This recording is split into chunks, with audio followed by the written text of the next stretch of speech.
Alô Brasil, alô mundo, aqui é o jornalista Fernando Betete para mais uma live que promete. E vocês que me seguem sabem que todas as minhas entrevistas acabam sendo polêmicas, esclarecedoras, duvidosas. Nós temos comentários de todos os tipos. Mas eu entrei aqui um minutinho antes, porque já deu uma grande repercussão aqui a nossa audiência, a nossa entrevista de hoje, e eu estou chamando já vocês aí, vamos compartilhar o link, tá? Pega o link aqui do YouTube, do Facebook, compartilhe, coloca aí no seu grupo de família, no grupo da empresa, no grupo aí dos amigos, no grupo aí que você participa, porque o nosso tema de hoje tem a ver com uma live que eu fiz há cerca de 3 semanas. Será que é verdade que o homem foi para a Lua? O nosso primeiro convidado, e essa live está aqui no link aqui embaixo, ele teve uma posição de que o homem não foi para a Lua, que tudo isso fez parte de uma grande montagem. O papel do jornalista é, através da fonte da informação, fazer a entrevista, se é o caso de um programa de rádio, ou de uma internet, ou da televisão, se é um jornal, uma revista, fazer o texto e publicar isso, segundo a fonte, tá? Porque aqui nós não temos um programa editorial, tá? E o bom jornalismo prega o quê? Que você ouça o outro lado. Como nós tivemos uma grande repercussão dessa primeira live, e gente que, na sua maioria, acredita que o homem não foi para a Lua, mas também teve um grupo que acredita que o homem foi para a Lua. Como nosso primeiro convidado, ele apresentou, segundo ele, as evidências que não comprovam que o homem foi à Lua, ou que deixam uma série de dúvidas, hoje o meu convidado é o doutor Ivan Glaucio Paulino Lima. Ele é um biólogo e astrobiólogo. A gente vai entender o que é astrobiólogo. Ele é brasileiro, dedicado à pesquisa das condições de vida em contexto extraterreno, ou seja, condição de viver, de sobrevivência, condições de vida fora do planeta Terra. Ele é de Marília, aqui no interior de São Paulo. O doutor Ivan Glaucio Paulino Lima graduou-se em Ciências Biológicas pela UEL, Universidade Estadual de Londrina, no ano de 2002. Está fazendo aí praticamente 20 anos de formado. Ele tem mestrado em Genética e Biologia Molecular e tem doutorado, e é por isso que ele tem o doutor aí na frente do nome dele. Ele tem doutorado em Biofísica pelo Instituto de Biofísica Carlos Chagas Filho. Foi o primeiro biólogo brasileiro a realizar pesquisa de pós-doutorado no Centro Arms de Pesquisa da NASA. Atualmente é cientista do Blue Marble Space Institute of Science. A gente vai perguntar para ele tudo isso daqui e ele vai explicar direitinho para nós, tá certo? Doutor Ivan, muito obrigado por ter aceito o nosso convite. E a nossa live, né? Cientista comprova que o homem foi para a Lua. E aqui a audiência já está bombando aqui com uma série de perguntas. Eu fiz uma leitura, um breve resumo da sua pessoa, da sua formação, mas eu gostaria de saber como é que você saiu do Brasil e foi prestar serviço para a NASA, que é essa instituição americana que todo mundo conhece e que fala e proclama aos 4 cantos do mundo que o homem já esteve na Lua. Um breve resumo da sua formação, doutor Ivan. Tá joia. Fernando, obrigado pelo convite. Queria agradecer aqui a oportunidade de falar um pouquinho sobre esse assunto. Eu sou mais um entusiasta da área do que um especialista, né? Eu acredito que tem muita gente, né, mais tecnicamente preparada para falar sobre esse assunto do que eu. Então eu agradeço essa oportunidade para falar o que eu sei, né?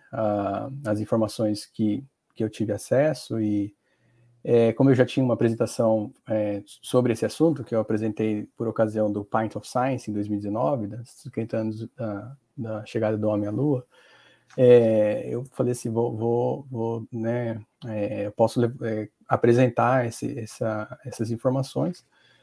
Bom, a minha formação é de biólogo, né, então a minha área de atuação na NASA é um pouco incomum para um biólogo, né, não é a primeira coisa que um biólogo pensa quando escolhe fazer biologia, trabalhar na NASA, né, mas eu sempre gostei muito de astronomia, de física, e sempre fui um entusiasta aí das ciências espaciais. E aí eu fiz o meu doutorado em biofísica, simulando ambientes extraterrestres, testando os limites de sobrevivência de micro-organismos, né? Então, ao longo da minha carreira, eu fui sempre buscando unir, né, a biologia com a astronomia, né? E eu fiquei sabendo desse empreendimento científico chamado de astrobiologia. A NASA tem um Instituto de Astrobiologia desde 98, foi o ano que eu entrei na faculdade. Naquela época, o acesso à informação, né, não existia, a internet não era a velocidade como hoje, mas eu sempre mantive essa esperança de realizar pesquisa em astrobiologia, né, um empreendimento que busca responder às questões mais profundas da curiosidade humana, né, de onde viemos, se existe vida fora da Terra, como a conhecemos, e qual seria o futuro da vida, né. E, eventualmente, então, essa oportunidade surgiu em 2011, em 2010, na verdade, quando eu defendi a minha tese de doutorado. Uma pesquisadora da NASA ia estar no Brasil para um evento e eu convidei ela para ser banca da minha tese de doutorado, e ela aceitou, né? Então eu apresentei a tese bilíngue, eu já tinha tido 1 ano de experiência no exterior, na Inglaterra, né, fui aprovado no doutorado e consegui uma bolsa de estudos para fazer o pós-doutorado com ela em 2011. Então faz 10 anos que eu estou no mesmo laboratório aqui na NASA, aqui no Vale do Silício, né? Envolvido em diferentes projetos na área de microbiologia ambiental, biologia espacial e astrobiologia. Eu trabalho, na verdade, para um instituto chamado Blue Marble Space Institute of Science, que é um contractor da NASA, né? Tem um acordo de cooperação com a NASA. Eu não sou cidadão americano, a NASA só contrata cidadão americano por motivos estratégicos, mas isso permite com que a NASA contrate pesquisadores estrangeiros. Na verdade, grande parte dos pesquisadores da NASA são contratados dessa forma, né? Então, eu queria já deixar de antemão aqui que a minha opinião não é a da NASA, não falo em nome da NASA, muito longe disso. Isso aqui é minha opinião pessoal e o que eu tive acesso de informação, né, nos lugares que eu já tive, nos lugares que eu já visitei e pelas pesquisas que eu já fiz por conta própria, né, por conta própria aí na internet e nos museus e nos livros e nas fontes que eu tive acesso. Ok, você está aqui conosco, aqui no canal do Fernando Betete. Eu peço aí a gentileza da sua inscrição, se você não é inscrito. E se você gostou ou está gostando e vai gostar com certeza aqui no nosso bate-papo, deixe seu like. Se você não estiver gostando, você deixa o seu dislike. Mas sempre com muito respeito, tá, pessoal? A gente está com o chat aberto aqui, você pode colocar sua pergunta, o seu questionamento. O doutor Ivan teve a gentileza, a agenda dele é extremamente complexa, né? Então ele está indo agora lá para o Oriente Médio fazer 2 semanas também de pesquisas. Então é uma pessoa extremamente séria, capacitada.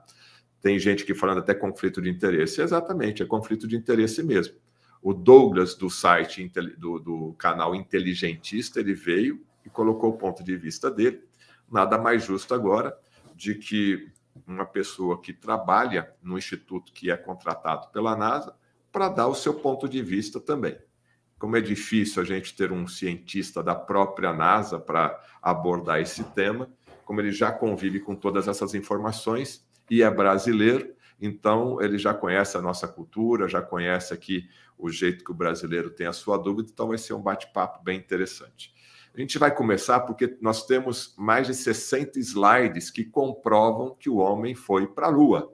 Eu peço a você, então, que continue com a gente, vai colocando aqui a sua pergunta e a gente vai ser bem objetivo para responder a sua dúvida e também dar o espaço para que o professor, o doutor, possa informar a gente aqui sobre esses 64 slides. Eu vou agora desativar a máscara número 1, vou colocar aqui.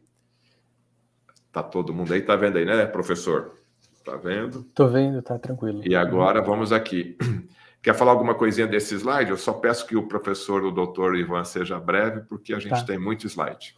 Não, essa apresentação, né, é baseada numa apresentação que eu fiz por ocasião do Festival Pint of Science, que aconteceu em 2019, na ocasião dos 50 anos da chegada do homem à Lua. Então, por isso esse título, né, O Legado de Apolo, 50 anos depois, né? Só isso, é um slide de apresentação.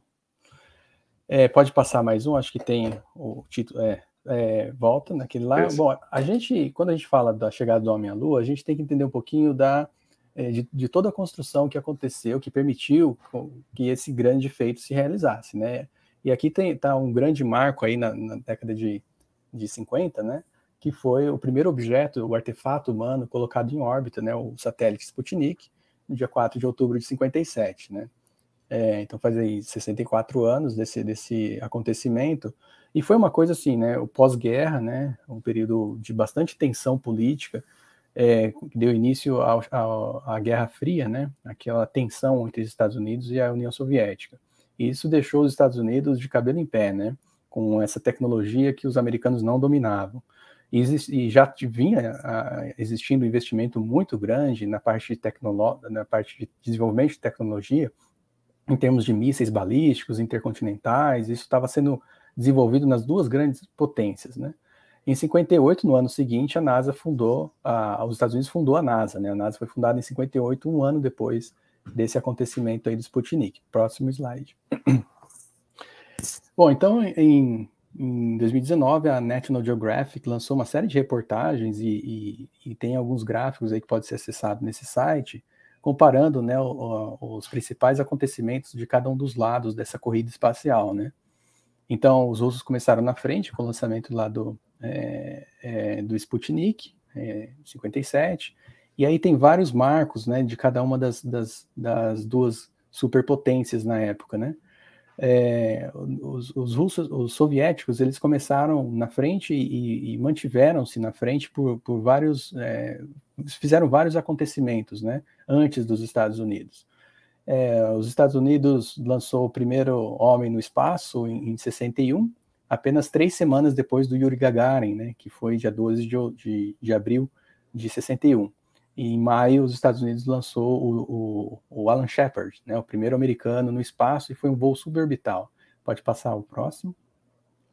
Esse aqui foi o voo do Yuri Gagarin, em 61, dia 12 de abril. Então, esse ano, né, faz 60 anos, né, da presença humana no espaço, com o voo do soviético Yuri Gagarin, que bateu os americanos por apenas 3 semanas. Né? Então, Yuri Gagarin, ele fez um voo sobre orbital. A atmosfera terrestre, não foi para a Lua, lógico. Não, não foi para a Lua. Ele fez um voo orbital, ele foi colocado em órbita, então ele completou uma órbita completa, foi um voo de 1 hora e 48 minutos, mais ou menos. Ele completou uma órbita. O Alan Shepard, que é pode passar isso. O Alan Shepard, esse astronauta que está mais alto ali, ó, no canto superior esquerdo, né? Ele foi para o espaço 3 semanas depois, mas ele foi num voo suborbital, não chegou a completar uma órbita, né? 3 semanas depois do Yuri Gagarin. Mas aí você já vê, né, que os Estados Unidos já tinham um investimento grande, né? Tinha criado o programa Mercury 7, porque são 7 astronautas, que os Estados Unidos estavam então desenvolvendo a tecnologia de colocar seres humanos no espaço, através de voos suborbitais e posteriormente orbitais. Né? O John Glenn, que é um dos que está aí no set, é o terceiro da esquerda para a direita embaixo, é o John Glenn, ele foi o primeiro americano a orbitar a Terra em 62, né? Pode ir. Então, a chegada do primeiro americano no espaço ganhou noticiário, né? Foi um acontecimento que foi testemunhado e bastante noticiado, porque imagina, nesse período de tensão entre as duas grandes superpotências, qualquer conquista na exploração espacial era motivo de headline, né, de manchetes. Então, isso foi bastante acompanhado, noticiado e documentado, né? Em 61, o Kennedy ele fez aquele discurso na Universidade de Rice, em 25 de maio, falando, né, que ele acreditava que essa nação deveria se comprometer a atingir esse objetivo antes do final da década, né, de colocar um ser humano na Lua e trazê-lo de volta em segurança para a Terra. E foi um discurso extremamente inflamado, né, que inflamou os americanos, a nação americana. Foi o povo americano que, como um todo, né, se dedicou a esse objetivo, né? O programa da NASA principal era os programas relacionados a colocar o homem na Lua. A NASA não tinha todas essas missões que tem hoje, né? Pode continuar. Então, aqui tá as missões, né? Isso é informação da Wikipedia, né? Que as pessoas podem conferir. Só colocar lá programa Mercury, Wikipedia, aí vocês têm acesso a essas informações aí, né?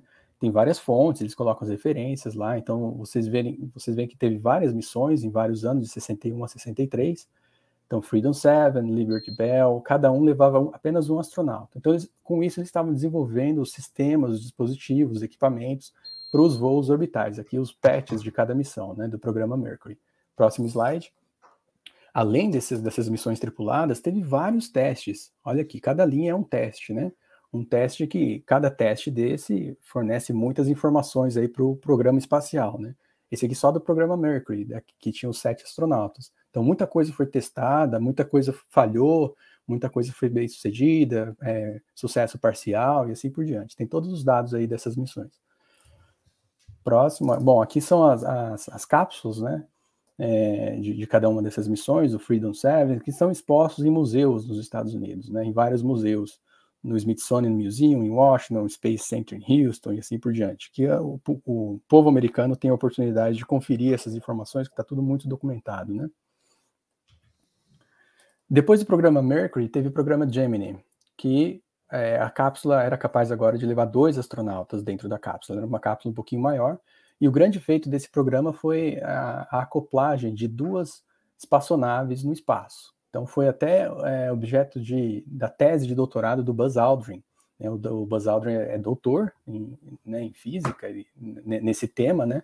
E ele trabalhou no desenvolvimento desse sistema aí de acoplamento de 2 espaçonaves no espaço. Isso foi conseguido pelos americanos antes dos russos, né?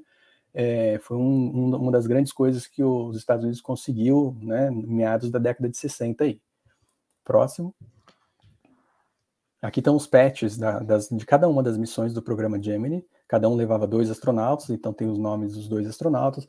Tem vários astronautas que são personalidades aí, quem conhece a história, por exemplo, ó, Aldrin está aqui, ó, no programa, na Gemini 12, está aqui Aldrin, que é o Buzz Aldrin, segundo homem a pisar na Lua, né?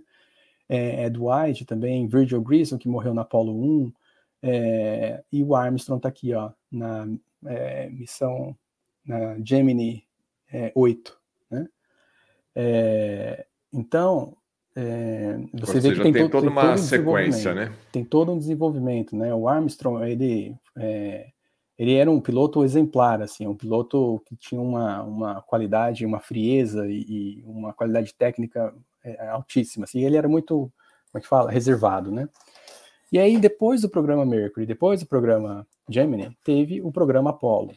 E aí o programa Apollo, o objetivo específico era, com o desenvolvimento do programa Mercury e Gemini, o objetivo do programa Apollo foi realmente colocar o ser humano na Lua. Então eles já tinham uma série de desenvolvimento tecnológico, né, que assim, a ritmo, a toque de caixa, porque os Estados Unidos estavam em guerra com a União Soviética, guerra velada, né, guerra fria, mas estava em guerra, um período de busca pela supremacia tecnológica. Então os orçamentos passavam no Congresso, né, porque isso era uma prioridade nacional. Então eles criaram o programa Apollo, que foi um programa bilionário. Pode ir próximo. E começou com o Apollo 1, né, o primeiro teste no dia 21 de fevereiro de 1967, eles começaram mal, né, teve esse acidente que até foi mencionado na outra live, que 3 astronautas morreram, né, inclusive o Ed White, que foi o primeiro americano a fazer uma caminhada no espaço, eles morreram num teste, né, que revelou uma série de problemas, né, no desenvolvimento dessa cápsula aí da Apollo 1. Próximo. E aí, depois da Apollo 1, a próxima missão que foi tripulada foi a Apollo 7. Então, a Apollo 2, 3, 4, 5 e 6 não foi tripulada. Foram missões para testar a segurança desses sistemas e dispositivos, né? Enviaram essas cápsulas para o espaço. Então, eles desenvolveram muita coisa até que ela pudesse ser tripulada novamente, em 68, na Apollo 7. Peraí, volta mais um pouquinho. Aí, em 68, teve a primeira missão com astronautas para a Lua. Então, foi a primeira vez que a humanidade viu o globo terrestre por completo. Foi a primeira vez que ele saiu do campo gravitacional da Terra, né, efetivamente, e orbitou a Lua, em 68, na Apollo 8. A Apollo 9 ficou em órbita da Terra, testando outros componentes de segurança e sistemas e dispositivos. A Apollo 10 ela foi um ensaio para a lunissagem, né? A Apollo 10 aconteceu ali em maio de 69, e ela testou todos os componentes. Ela fez a desacoplagem do módulo lunar, do módulo de comando, do módulo de comando, e aí o módulo lunar desceu e chegou a uma altitude baixa assim da superfície e voltou. Então, quando chegou o período da Apollo 11, eles já sabiam que tudo tinha muita chance de dar certo, porque eles já tinham testado e retestado tudo. Tinha muito desenvolvimento já em pouco tempo. E aí na Apollo 11, então, pode passar o próximo slide, eles já sabiam que tinha grande chance de dar certo, então eles fizeram muita propaganda, porque era interesse deles demonstrar essa supremacia tecnológica. Então, foi um evento que foi transmitido para aproximadamente 530 milhões de pessoas no mundo inteiro naquela época, né, em 69, dia 20 de julho, e passou em várias cidades, e isso aí foi muito noticiado, né, no Brasil e em todo o mundo, né? Muita gente presenciou esse acontecimento, inclusive astrônomos amadores do mundo inteiro, né, observaram o foguete sendo lançado e acompanharam o foguete indo para a Lua, radioamadores, então tem uma série de constatações auxiliares, né, que atestam, né, que isso realmente aconteceu em 69. Pode ir?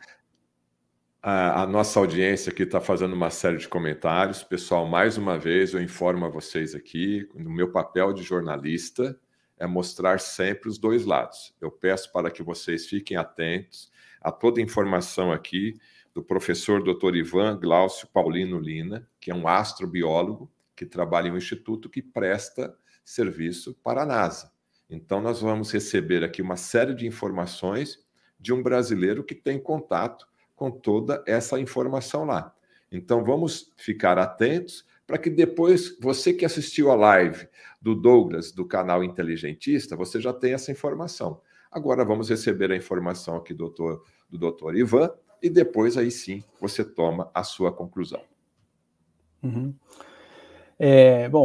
Em 2019 foi lançado um documentário, né, na verdade um docudrama, né, um documentário baseado em imagens reais da época, imagens de altíssima qualidade, feitas com um filme de 65mm, né, extrema qualidade. Então, ele reúne muita informação, é praticamente 100% do documentário com imagens reais. Aqui mostra em cima a data do lançamento da Apollo 11. Então, olha o tanto de pessoas que testemunharam o lançamento, o foguete subindo e tal. E aqui embaixo, a chegada dos astronautas da Apollo 11, que eles chegaram no Oceano Pacífico, né? Então, ali perto do Havaí, e foi um porta-aviões resgatar eles, toda a Marinha Americana, né? Toda essa quantidade de pessoas testemunhando ali. Aqui a gente vê tipo um ônibus, né? Uma cápsula que eles ficaram de quarentena por algumas semanas, porque não se sabia se eles poderiam trazer algum micro-organismo que poderia ser nocivo, né, para a população. Então eles ficaram em quarentena ali. Pode ir ao próximo. Isso tudo está nesse filme, Apollo 11. Infelizmente, ele acho que não está disponível no Brasil, mas, se não me engano, dá para alugar pelo YouTube, não sei. Chama Apollo 11, o filme de Todd Douglas. Excelente, eu recomendo fortemente, assim, porque tem imagens reais da época, com depoimentos dos astronautas. É uma excelente fonte de informação sobre o programa Apollo, né, especialmente Apollo 11. Próximo. Então, aqui é só para um screenshot aí do YouTube que eu acho que dá para alugar, né? Assistir esse filme aí. Digita lá no YouTube que com certeza ele vai te dar a resposta. Isso. Bom, aí vem, né, depois da Apollo, né? Obviamente, depois da Apollo 11 teve a Apollo 12, Apollo 13, Apollo 14, até a Apollo 17, né? A Apollo 11, ela trouxe amostras da superfície lunar. E essas amostras, né, basicamente poeira da Lua, foi dividida em várias amostras e foram enviadas como, né, um token, né, um presente para 135 nações do mundo inteiro, inclusive no Brasil. O Brasil recebeu uma amostra, o governo brasileiro recebeu uma amostra da superfície lunar coletada pelos astronautas da Apollo 11 e está numa universidade no Rio Grande do Sul. Né, infelizmente não está em exposição, porque não existe um museu nessa universidade, mas o Brasil tem uma amostra da superfície lunar coletada pelos astronautas da Apollo 11. Então, depois da Apollo 11, teve a Apollo 12, né, em novembro de 69, A Apollo 13, que teve aquele problema que explodiu o tanque de oxigênio, eles tiveram que voltar. Aí Apollo 14, 15, 16, 17. E cada vez que se lançava uma nova missão, era para um objetivo que eles já tinham alcançado, né? Então o pessoal fala assim, por que o homem nunca foi à Lua? Na verdade, nunca voltou à Lua. Ele voltou 5 vezes, né? Ele foi uma vez e voltou 5 vezes. Então ele foi 6 vezes, né? Foram 6 missões que desceram astronautas na Lua, né? Então foram 12 astronautas que andaram na superfície da Lua, 18 que foram enviados para lá, porque 6 ficaram no módulo de comando, né?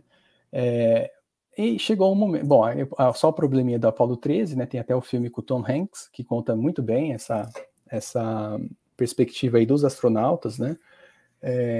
Da Apollo 13, que passaram uma dificuldade muito grande, tiveram que contar com a engenhosidade humana para poder sobreviver e abortar a missão. Então eles não desceram na superfície da Lua, eles passaram por trás da Lua e voltaram, né? Com o restinho de oxigênio que tinha. Aqui são os locais de pouso do programa Apollo, de todas as missões tripuladas para a Lua, né? Desde a Apollo 11 até a Apollo 17, com exceção da 13, que não chegou a pousar na Lua. Bom, o programa Apollo, ele, como eu falei, foi um programa bilionário, e assim, os americanos, quando eles fizeram tiveram esse objetivo, né, de colocar o homem na Lua, eles não vão fazer uma missão, ou 2, ou 3. Eles projetaram 20 missões. Eles falaram assim, nós vamos desenvolver o sistema para enviar o ser humano à Lua. E projetaram, colocaram no orçamento lá 20 missões. Eles conseguiram na 11ª, né? Quando chegou a 12, 13, 14, chegou uma hora que aquilo já não tinha um apelo popular muito grande, né? Porque eles estavam repetindo o feito que eles já tinham feito. Foi uma missão com um objetivo único de demonstrar a supremacia tecnológica e uma missão exploratória, não foi uma missão de ocupação, que é o caso que está acontecendo agora com Artemis, né, 50 anos depois.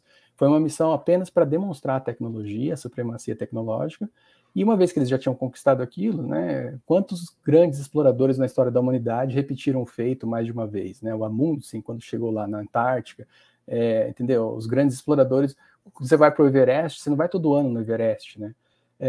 Então, uma vez que você já conquistou aquele objetivo, fica difícil justificar, inclusive em questão de orçamento, né? Porque é uma missão extremamente cara, muito caríssima, assim. Então, e era também a época da Guerra do Vietnã, muitos conflitos, né? Então ficou difícil de justificar, e as missões Apollo 18, 19 e 20 foram canceladas, né? Então a última missão a ser enviada foi a missão Apollo 17. Aí o próximo, aqui só para mostrar o investimento, né? Quanto custou o programa Apollo ali na década de 60, a gente vê um incremento gigantesco no orçamento da NASA, né?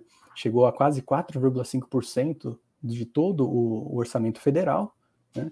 E depois do programa Apollo, uma vez que eles já tinham conseguido aquele objetivo, os investimentos eles foram caindo, e aí o orçamento foi redirecionado para outros programas da NASA. O desenvolvimento do Space Shuttle, que é o ônibus espacial, o desenvolvimento de missões exploratórias para os gigantes gasosos do Sistema Solar e outros planetas, né? As sondas Viking do planeta Marte e a Mariner 8 e 9 também, as Pioneers e as Voyagers. Então, o orçamento ele foi redistribuído, né? Porque a conquista já tinha sido feita. E aí, posteriormente, a Estação Espacial na década de 90.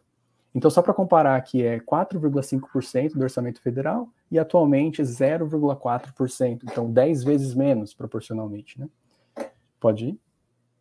E aí vem, então, essa questão das pessoas que contestam a chegada do homem à Lua. Isso existe desde o dia seguinte, né, do feito. Porque é uma coisa tão fantástica, uma coisa tão difícil de se realizar, né, que as pessoas tendem, né, nem todo mundo acredita no primeiro momento. Então, isso existe desde o dia seguinte desse feito, né? Então, aqui eu listei algumas, né, que são as mais comuns que a gente pode encontrar por aí.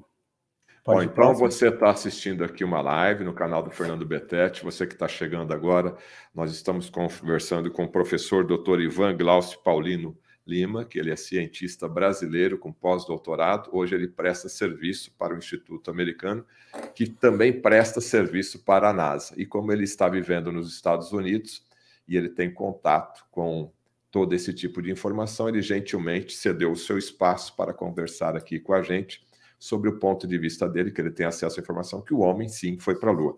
E agora sim, chegou o momento principal aqui da nossa live, onde você que assistiu a primeira live comigo, com o Douglas, do canal Inteligentista, a live está aqui no Saiba Mais, você que não assistiu, o Douglas, ele te dá uma série de informações que o homem não foi para a Lua. E o professor Dr. Ivan está dando agora para a gente uma série de informações que o homem foi para a Lua, ok? E agora as fotos, as fotografias que são o grande comentário de qualquer roda de amigos, cada um tem uma visão, não é isso? E agora o professor Ivan, o doutor Ivan, vai falar para a gente aqui, então, o ponto de vista dele.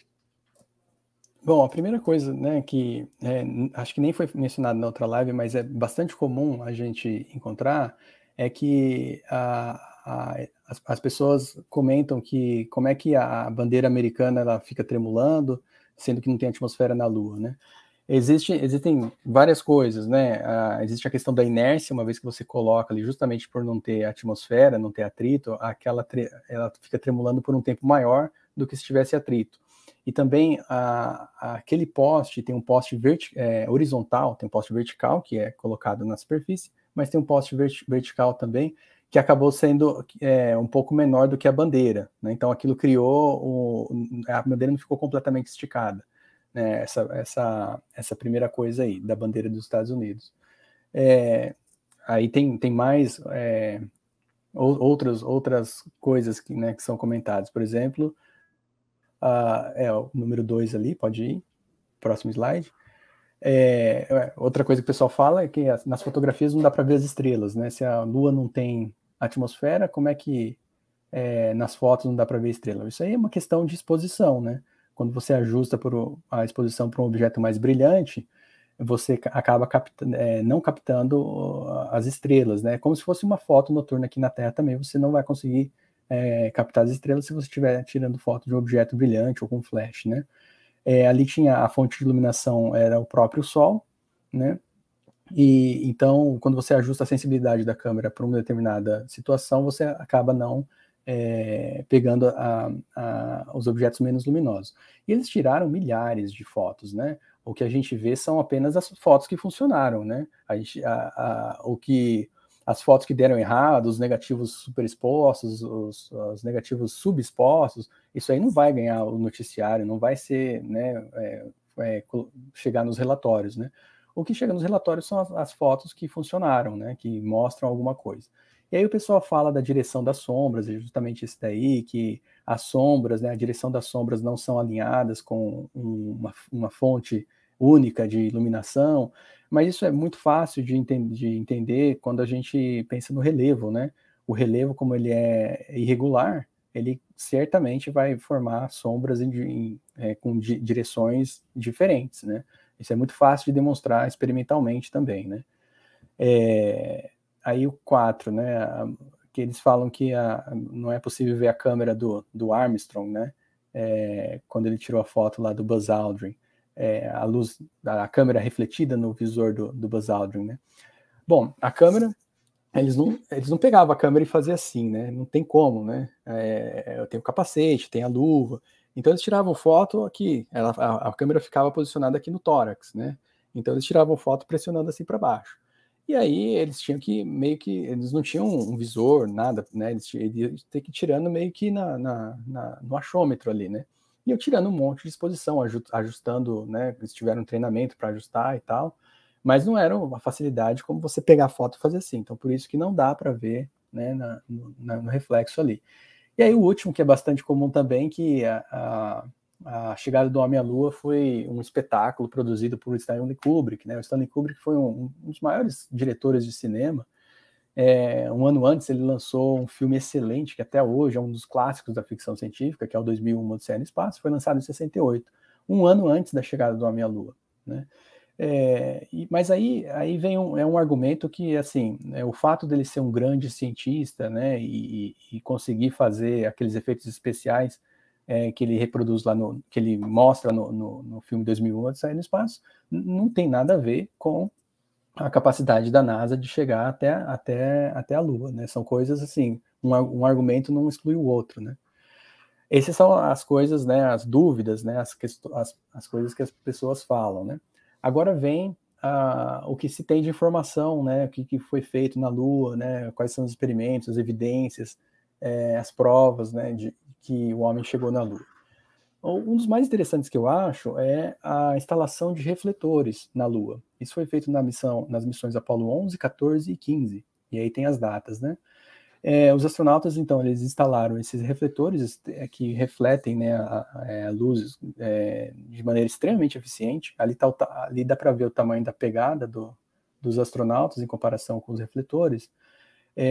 E esses refletores, então, eles foram utilizados para medir a distância da Lua para a Terra através de lasers, que existem vários observatórios no mundo inteiro, não só nos Estados Unidos, né, na França, no Japão, que fizeram esses testes, né, e esses resultados foram publicados em artigos científicos, em revistas de grande renome, como a Science. Aqui está um exemplo de um desses resultados, né, e isso permitiu medir com bastante acurácia, né, a distância da Lua para a Terra, né.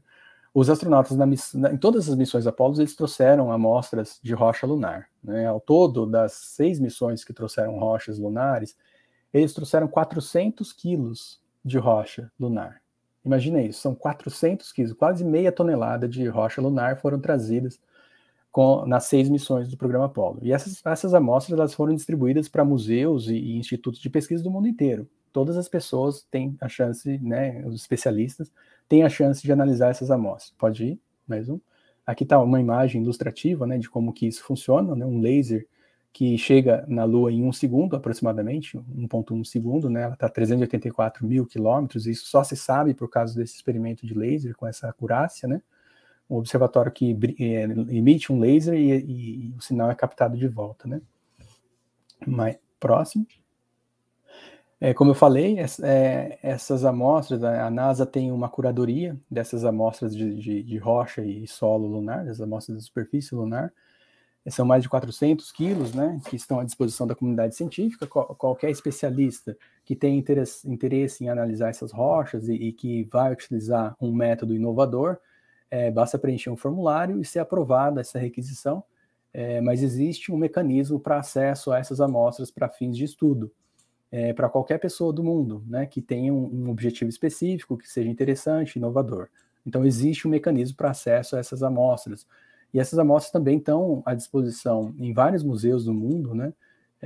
Como a gente vai ver mais para frente aí na apresentação. Vou voltar aqui para o próximo. Uma outra evidência, que acho que até foi comentada na outra live, alguns orbitadores, né, que tem uma sonda, um orbitador que está orbitando a Lua, LaCrosse, se não me engano, L-Cross, que tem câmeras com resolução suficiente para fazer imagens dos equipamentos e dos rastros que foram deixados pelos rovers, né, pelos jipinhos na NASA. As missões Apollo 15, 16 e 17 levaram rovers, e isso permitiu uma mobilidade muito maior dos astronautas. Então, esses rastros deixados pelos rovers é capaz de ser detectados por imageamento, né? E aí uma das coisas foi assim, mas a sonda que está fazendo essas imagens é da NASA. Tudo bem, no futuro vai ter outras missões, né? A gente está vendo outras nações, inclusive companhias, né, que vão fazer esse imaginamento, né, de maneira independente, né? Inclusive a China recentemente esse ano trouxe amostras da Lua, né, com a sua missão Chang'e, né, o seu experimento lá, trouxe amostras da Lua e está à disposição também para a comunidade científica, e obviamente a composição bate com o que foi coletado lá no programa Apollo. E os Estados Unidos, eles têm, né, essa preocupação aí com a divulgação científica, muito investimento, tem museus, esse aí é o museu do Smithsonian Museum, que eu visitei em 2018, e ali também tem várias amostras, né, tem uma amostra da Lua e vários equipamentos em exibição, né? Pode passar para o próximo. Aqui tem uma rocha que as pessoas podem tocar, uma rocha que foi coletada na Lua, que dá para observar nessa imagem, né? Então você está tocando esse pedaço de rocha. Pode ir ao próximo. Aqui está esse pedacinho, uma lasquinha que foi tirada daquela rocha lá, daquela fotografia. É um triangulinho que a gente pode colocar a mão. Pode ir o próximo. Então ali as pessoas podem colocar a mão nesse pedaço de rocha lunar que foi trazido pelo programa Apollo, né? Tá no Smithsonian Museum. E aqui o astronauta Harrison Schmitt, da Apollo 17, da última missão que chegou na Lua, ele foi o único cientista de todos os astronautas, né? Então imagina o deleite de um geólogo tendo a oportunidade de explorar a Lua, né? Então aqui ele está em frente a uma rocha gigante, né? E eu tive a oportunidade de assistir uma palestra dele na NASA, pode ir para o próximo. Então é impressionante como ele conta com riqueza de detalhes, né? Como foi a chegada, né? A maneira com que ele, à medida que ele andava pela superfície da Lua, aquele poeira lunar, que tem a textura e a granulação de talco, né? Como a gravidade é menor, ele ficava um tempo maior em suspensão. E como ele estava, né, coletando várias amostras ali, chegou um momento em que aquilo começou a dar um whiteout, né, começou a prejudicar a visibilidade com toda aquela poeira em suspensão. Ele fala do cheiro, do regolito lunar, né, vários aspectos, assim, vários detalhes, né, que só uma pessoa que realmente esteve lá poderia fornecer, né. Aqui o Lunar Module 1 da Apollo 5, né, que ele nunca chegou a ser testado experimentalmente, né, para valer, mas aí está aí em exibição no Smithsonian Museum também em Washington. Aqui em Washington também no Smithsonian Museum, uma réplica da cápsula Mercury, que é aqui à direita, e da Gemini, que é um pouco maiorzinha à esquerda. E as pessoas podem conferir ali as informações com muita riqueza de detalhes, né? Mais um. Aqui um outro museu ali na Bay Area, né, aqui na Califórnia, do outro lado da Bahia aqui, também com rocha que foi trazida pela Apollo 15, pelos astronautas da Apollo 15, com idade de 3,3 bilhões de anos. E essa é uma outra coisa, né? A datação da Lua e da Terra, né, ela só foi possível depois da análise das amostras de rocha lunar. Hoje a gente sabe, né, que o sistema solar, a Terra e a Lua foi formada há mais ou menos 4,5 bilhões, 4,6 bilhões de anos, mais ou menos, e isso só é possível por causa da análise dessas rochas, né, com essa acurácia. E esse fato não é questionado, né, pelas pessoas que falam que o homem não chegou à Lua, né. Pode ir, aí uma réplica, né, da cápsula Mercury no mesmo museu. Então, quer dizer, mostrando assim a riqueza de detalhes que está à disposição, né, nos museus nos Estados Unidos, né? Pode ir. E aqui eu tive a oportunidade no dia 4 de julho de 69, quando completou 50 anos da chegada do homem à Lua, o porta-aviões que fez o resgate dos astronautas da Apollo 11 é esse USS Hornet, que ele é um veterano de guerra, ele está aposentado hoje, mas ele foi responsável por várias batalhas dos Estados Unidos, né? Extremamente importante, estratégico aí na supremacia tecnológica dos Estados Unidos, e muita história, né? Ele foi transformado num museu, então hoje as pessoas visitam esse USS Hornet, né, as pessoas que têm interesse nessa área militar, tem muita história ali, e como faz parte da história, tem ali também a história do resgate da Apollo 11, né? Pode passar o próximo slide. Aqui está no convés aí desse porta-aviões, os primeiros passos dos astronautas quando eles retornaram da Lua, né? Então Neil Armstrong, Buzz Aldrin, né? Após andar na superfície da Lua, eles pisaram, esses foram os primeiros passos, né? Depois que eles foram içados do mar ali no Oceano Pacífico e trazidos para esse porta-aviões. Próximo. Aqui está a declaração de imigração, né? Como eles saíram dos Estados Unidos, saíram do planeta, eles tiveram que preencher um formulário de imigração e está ali com a data, com todo o aspecto histórico ali, local de partida, a Lua, e se tem algum risco de contaminação, né? Aí está ali, to be determined, né? Para ser determinado, eles ficaram um tempo de quarentena. O próximo. E aqui o lugar que eles fizeram quarentena, na verdade, esse é da Apollo 14, o que está em exibição ali. O da Apollo 11 ele foi desmontado, mas ali dá para ver esse da Apollo 14 que está lá em exibição nesse USS Hornet. Aqui, o módulo de comando da Apollo 14, que está em exibição no Kennedy Space Center. Na verdade, estava em 2008, quando a última vez que eu fui para lá, né? O módulo de comando da Apollo 14. E assim, todos esses lugares, eles têm muita... Isso aqui são alguns destaques que eu estou trazendo, né? Mas tem muito detalhe da exploração do programa espacial americano, né? Aqui em 2019, também eu participei das filmagens de uma série chamada Cientistas Brasileiros, que nesse episódio retratou, né, a trajetória da Rosalie Lopes, que é uma brasileira que é pesquisadora de grande projeção no Laboratório de Propulsão a Jato, que ela foi inspirada pela Poppy Northcutt, que foi a única engenheira no Centro de Controle das Missões até a Apollo 8.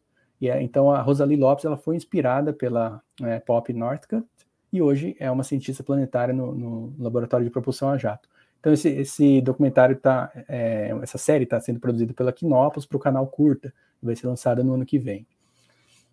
Eu fui consultor científico dessa série, né?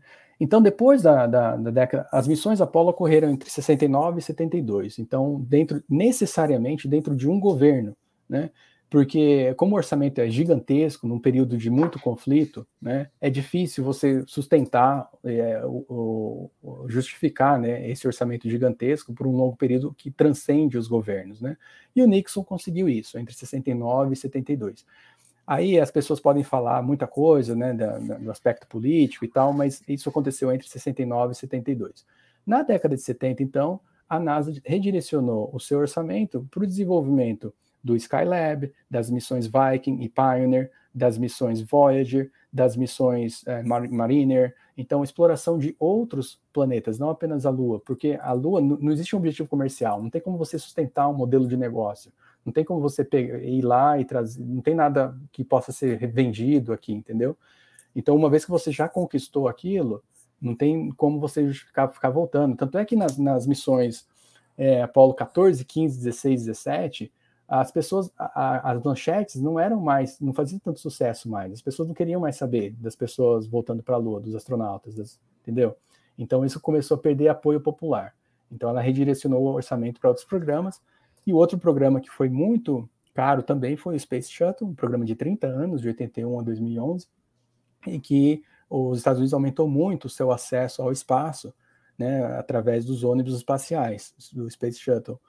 Foram 6 que foram construídos, mas apenas 5 voou e 2 explodiram, né, o Challenger na decolagem em 86 e o Columbia na reentrada em 2003. Mas, de qualquer maneira, foram 135 missões, que levaram muitos astronautas, né, centenas de astronautas para o espaço. Tudo isso permitiu um grande desenvolvimento em várias áreas de tecnologia, até de biologia espacial, que existe desde os primórdios aí da exploração espacial, e muita tecnologia foi desenvolvida durante esse processo. E é por isso que hoje a gente tem, aqui é um resumo, né, não dá para ver muita coisa, mas é um resumo de todos os orbitadores e sondas que exploraram todos os planetas do Sistema Solar. Se a NASA ficasse concentrada só na Lua, talvez a gente não teria todo esse legado, que é o título dessa apresentação, né, desse conhecimento, né, das luas, dos gigantes gasosos, como a Europa, de Júpiter, que tem mais água do que na Terra, Encélados de Saturno, né, e vulcões no Sistema Solar. A Rosalie Lopes, ela está no Guinness, no livro dos recordes, o ser humano que mais descobriu vulcão, tanto na Terra quanto no exterior. Então, tudo isso só foi possível por causa do legado, do desenvolvimento tecnológico que foi possível pela era Apollo.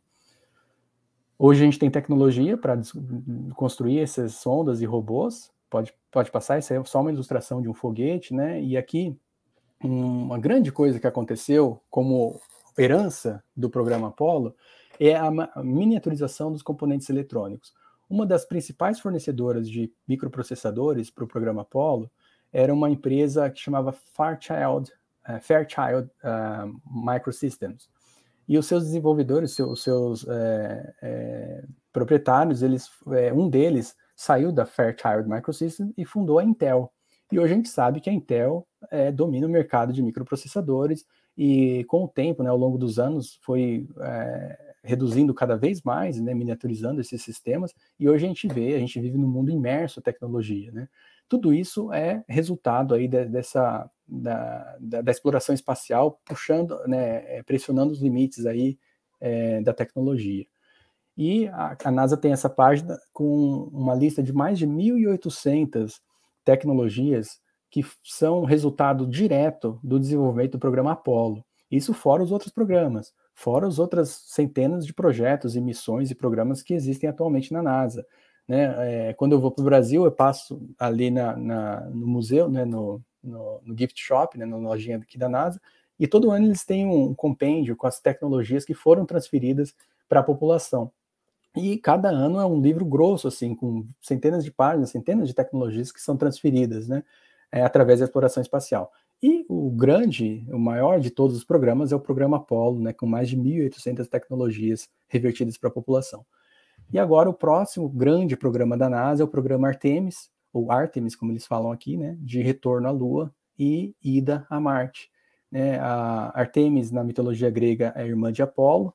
Então vai ser a primeira missão que vai levar a astronauta mulher à superfície da Lua, e dessa vez sim, dessa vez vai ser uma perspectiva de retorno para estabelecimento de uma presença constante, né? Então vai ter um orbitador, vai ter uma estação espacial na Lua, chamada Gateway, e uma coisa muito interessante que não existia na época do programa Apollo, mas que existe hoje, é essa capacidade da iniciativa privada competir na exploração espacial com os governos, como a SpaceX, a Blue Origin, a Virgin Galactic e outras. Né? Então, essas empresas, a Lockheed Martin, a Boeing, todas essas empresas, elas ganharam contratos com a NASA para desenvolver sistemas, dispositivos, equipamentos e tudo o que será necessário para o que já está em desenvolvimento nesse programa Artemis. Essa aqui é a fase 1, de chegada da primeira missão tripulada à superfície lunar até 2025, né?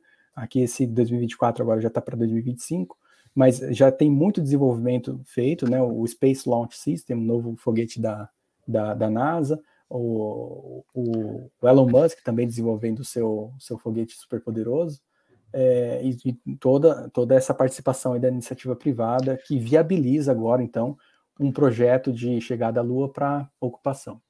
O doutor Ivan, então quer dizer que no planejamento da NASA, a próxima ida do homem para a Lua vai ser no ano de? 2025. A previsão atual é de 2025, daqui 4 anos. Tá. Essa tá a previsão. Tá. E na sua opinião, né, que é sempre aquela pergunta, se o homem já foi em 1969, há 50 anos, por que agora ele precisa de, iniciando lá esse preparo, em média quase de 10 anos, para se preparar, hoje com toda a tecnologia que nós temos no século XXI, que no último slide aqui, toda a tecnologia que nós, entre aspas, né, aprendemos com a ida do homem à Lua em 69, por que essa demora para voltar? Por que todo esse preparo de praticamente 10 anos para fazer uma viagem que o homem já foi várias vezes? Certo. O programa Apollo, né, o objetivo foi a conquista da Lua, né, foi uma missão exploratória, né, de conquista. Não foi de ocupação, não foi de permanência na Lua, porque é uma missão muito, muito cara. Naquela época já era muito cara, era bilhões de dólares, né? Hoje em dia, a missão ela vai ser mais cara ainda. Só que para o governo americano ela não vai ser tão cara por causa do aporte da iniciativa privada. E por que demorou tanto tempo? Bom, a gente precisa entender o contexto geopolítico, né? Os Estados Unidos estavam numa competição pela supremacia tecnológica pela União Soviética, então o orçamento bilionário ele passava muito fácil no Congresso dos Estados Unidos. Então, com isso, ele conseguiu chegar a 4% do orçamento da NASA, e toda a NASA estava dedicada a isso, né? Hoje em dia, a gente não poderia cancelar todos os outros programas da NASA só para enviar seres humanos para a NASA por uma coisa que já foi feita, né? E em relação à tecnologia, o feito ele ganha mais notoriedade pela limitação tecnológica da época, né? Ou seja, eles correram um risco muito maior do que os astronautas do futuro correrão, né? Então, o feito foi especialmente mais fantástico por causa disso. E assim, não é que a tecnologia não existe mais, né? Quando você encerra um programa espacial, aquela tecnologia ela fica congelada naquela época. Então, para você transcrever aquele plano de voo, aquele sistema, aquele programa para a realidade atual, você não tem como você utilizar aquela tecnologia. Não é que a tecnologia não existe mais. A tecnologia ela foi ultrapassada. Você tem que necessariamente criar o programa do zero, porque você vai utilizar outros softwares, você vai utilizar outros equipamentos, não tem como utilizar aquela tecnologia, né? Você tem que redesenhar o programa. Com isso, encarece muito o programa e não tem como se justificar apenas para ida à Lua, como foi na década de 60. Ok, queria comentar aqui mais uma vez aqui para a nossa audiência.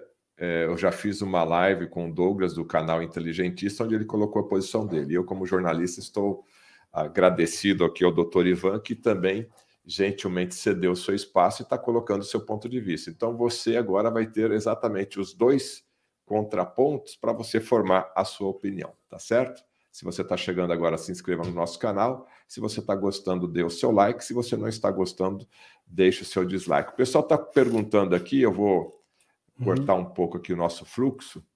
Eles gostariam de fazer um debate entre o professor Ivan, o doutor Ivan, junto com o Douglas. Eu vou fazer essa pergunta no final aqui do programa, ver se a gente consegue unir os dois, aí cada um colocar o seu ponto de vista. E essa imagem aqui, doutor Ivan? Então, essa daí, bom, existem pelo menos duas grandes empresas com interesse de desenvolver seus próprios sistemas para chegar à Lua, que é a SpaceX, do Elon Musk, e a Blue Origin, do Jeff Bezos, com esse módulo de pouso chamado de Blue Moon, né? O Jeff Bezos ele conseguiu um feito histórico, né, em julho, ao lançar o seu foguete, né, para o Shepard, né, para a órbita com turistas. Da mesma maneira, o Richard Branson com a Virgin Galactic e o Elon Musk com a missão Inspiration 4, que há algumas semanas atingiu o espaço com 4 civis, né? Então tem grandes avanços acontecendo aí, né? A SpaceX desenvolvendo o seu Heavy Lift Rockets, né? O seu foguete de alto empuxo aí, que vai ser capaz de enviar missões lunares e além, né? Pode ir a próxima. Então, esse aí é um slide bem geral, né, generalista da NASA, que representa, né, toda a ciência e a tecnologia que estão sendo desenvolvidas para permitir a exploração do planeta Marte, né? Se a gente acha que uma ida à Lua é um negócio tão fantástico a ponto de ser impossível de ter acontecido e de ter sido uma fake news, imagina uma missão para Marte, né? Uma missão para a Lua, na época da missão do programa Apollo, durava em torno de uma semana, né? Para você lançar, fazer as manobras necessárias do plano de voo, descer, retornar e voltar para a Terra, mais ou menos, né?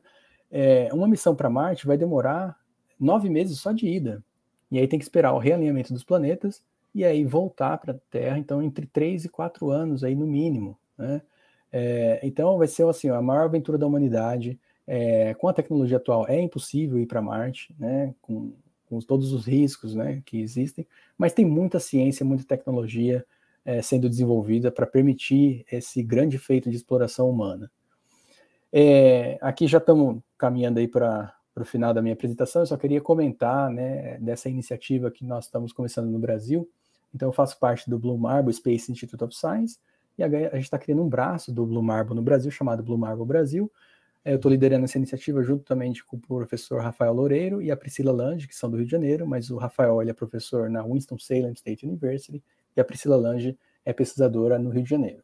Então, nossa missão é promover o letramento científico nas nações de língua portuguesa e nossa missão é organizar eventos de divulgação, conectar a comunidade astrobiológica brasileira e destacar as atividades das afiliadas da Blue Marble, que é a nossa organização parental, né? Então, basicamente, esse tipo de atividade que a gente está fazendo aqui se encaixa dentro dessa, né, divulgação científica, né, apresentando essas informações que estão disponíveis para consulta, né. Então a gente busca organizar esses eventos, conectar a comunidade científica brasileira e destacar as atividades dos nossos pesquisadores. Aí tem mais outras duas coisas, pode mais 2 slides. Esse slide aí é sobre um curso que eu estou desenvolvendo com o professor Leandro Godoy, de astrobiologia e letramento científico, seguindo as normas as habilidades, né, que constam na Base Nacional Comum Curricular. Então, em parceria com o IAPTEL de Londrina e o Estúdios EGM. É um curso dedicado para professores de 1º ao 5º ano, e tem um dos módulos que aborda essa questão da chegada do homem à Lua, por isso que eu trouxe para cá também.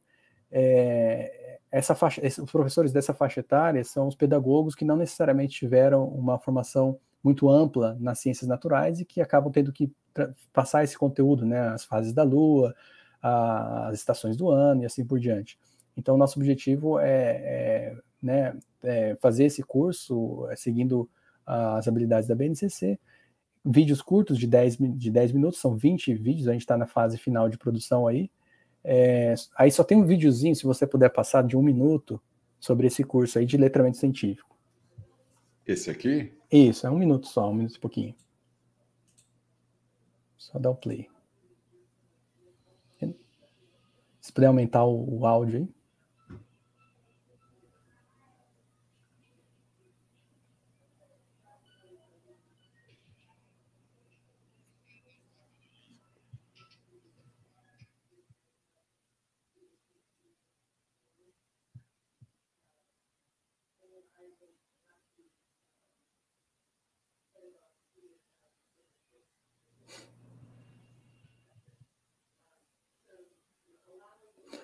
Eu acho que não está dando para ouvir o áudio, mas basicamente, né, a gente está fazendo um trabalho bastante intenso, né, demonstrando experimentos que podem ser realizados com conteúdos de astrobiologia, né, que é esse empreendimento aí multidisciplinar, né, que, né, a maneira que esse conteúdo pode ser abordado em sala de aula, seguindo as habilidades lá que estão listadas na base comum curricular, né, Base Nacional Comum Curricular, com várias ideias de experimentações e projetos e muita informação aí para os professores, tem entrevistas também com outros pesquisadores de agências espaciais, tutoriais, vai ter material de apoio, então fica aí a dica para o ano que vem a gente vai lançar esse curso aí. Esse curso vai ser oferecido para secretarias municipais de educação e escolas de todo o Brasil. Eu vou pedir para o Dr. Ivan fazer um breve resumo, porque enquanto você estava falando, estava o áudio, então depois a gente vai reeditar aqui esse final aqui, para que a sua fala a gente não ouviu enquanto estava ouvindo o áudio do vídeo. Então faça um breve resumo do que você falou ali. E eu vou colocar o link ali do vídeo. Tá bom. Obrigado. Bom, então esse curso, na verdade, ele é direcionado para professores do 1º ao 5º ano, do ensino fundamental 1, que essa faixa etária, os professores dessa faixa etária, eles são geralmente pedagogos e não têm um contato tão amplo assim com as ciências da natureza, né? Então, o nosso objetivo é fornecer ferramentas e recursos, né, empoderar esses professores para que eles possam transmitir esses conhecimentos, e a gente usa a astrobiologia, né, porque é uma ciência multidisciplinar e interdisciplinar também, destacando as habilidades da BNCC e demonstrando experimentos, tem entrevistas com outros pesquisadores de agências espaciais. Então, vai ser vídeos de 10 minutos, são 20 vídeos, e vai ter um material de apoio também que a gente vai estar lançando no ano que vem. Então, fiquem atentos aí para esse curso de letramento científico aí e astrobiologia. Para quem quiser mais informações do Dr. Ivan, como é que faz para te encontrar e estar em contato, Dr. Ivan? Eu tenho uma página no Facebook, né? Só pesquisar lá pelo meu nome completo, Ivan Glaucio Paulino Lima, lá no Facebook, pode me achar. Tem o meu e-mail institucional do Blue Marble, né? ivan@bmsis.org. E também o LinkedIn, né? Pode procurar pelo meu nome completo lá no LinkedIn, Ivan Glaucio Paulino Lima. Bom, eu vou colocar aqui no Saiba Mais, abaixo aqui do vídeo, você que está no YouTube aí, a gente vai colocar aqui as redes sociais e os contatos aí do Dr. Ivan. Para você que nos assistiu até agora, eu queria agradecer muito a sua audiência. Eu sei que foi um tema polêmico, né? É um tema que desperta realmente o interesse das pessoas. E como ficou aquela resposta em aberto, eu gostaria de saber se o Dr. Ivan poderia participar de um debate junto com o Douglas para a gente abordar esse assunto ao vivo. É possível, doutor Ivan? Aí, lógico, tem que ver a sua agenda, tem que ver a agenda dele e também tem que ver se o Douglas vai aceitar, né? Sim. Então fica aí a pergunta. Olha, como eu falei, né? Eu não sou especialista, né? Certamente tem muitos detalhes ali que eu tenho que aprender muita coisa ainda, né? Para poder falar com mais propriedade sobre esse assunto. Então, com certeza, eu me coloco à disposição aí. A gente só precisa encontrar uma data, né? Que coincida. E assim, né? mantendo sempre esse espírito de respeito, né? Porque a gente sabe que é um tema polêmico e às vezes pode gerar comentários mais acalorados, mas assim, isso, da minha parte, eu lido muito bem com isso, não tem problema nenhum. Me coloco à disposição, sim. Vamos só marcar uma data, porque eu tenho certeza que eu tenho muito a aprender com ele também. Ok, conversei aqui com o Dr. Ivan Paulino, o nosso cientista brasileiro que está lá nos Estados Unidos prestando serviço através do seu instituto lá junto à NASA. Quero agradecer a audiência que você ficou com a gente até agora. Se você gostou, dê o seu like aí. Se você não gostou, pode deixar aí o sinal do negativo. Faça suas perguntas aqui, que oportunamente eu vou convidar novamente o Dr. Ivan. Vou entrar em contato com o Douglas do canal Inteligentista. A agenda dos dois é complicada, hein, pessoal? A agenda dos dois é complicada, tanto do Dr. Ivan como a do Douglas. Foi difícil, mas vamos aí fazer um esforço para, de repente, fazer essa mediação aqui. Vai ser muito interessante. A você que acompanhou o canal do Fernando Betete até agora, se você não está inscrito, se inscreva. E eu agradeço a sua audiência e muito obrigado, Dr. Ivan. Tá joia, obrigado mais uma vez pela oportunidade, me coloco à disposição aqui para uma futura conversa. Obrigado a todos vocês, até o nosso próximo programa aqui no canal